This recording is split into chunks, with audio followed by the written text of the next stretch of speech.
প্ৰণাম ভক্ত বৈষ্ণৱৰ শ্ৰীচৰণত আমি সেৱা নিবেদন জনাইছোঁ।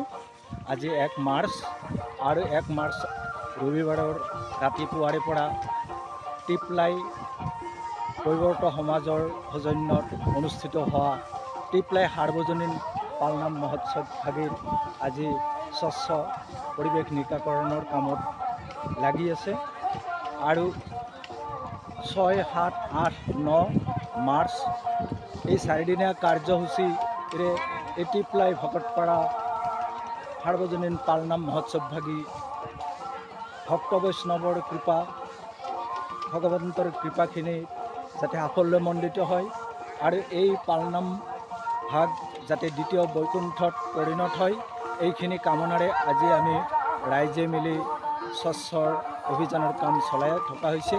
গতিকে প্ৰভু ভগৱন্তৰ কৃপাত ভক্ত বৈষ্ণৱৰ কৃপাত এই টিপলাই সাৰ্বজনীন পালনাম মহোৎসৱভাগী যাতে দ্বিতীয় বৈকুণ্ঠ পুৰীত পৰিণত হয় এইখিনি কামনাৰে আমি সমূহ ৰাইজে ভক্ত বৈষ্ণৱৰ শ্ৰীচৰণত তথা ভগৱন্তৰ শ্ৰীচৰণত সেৱা নিবেদন জনাইছোঁ।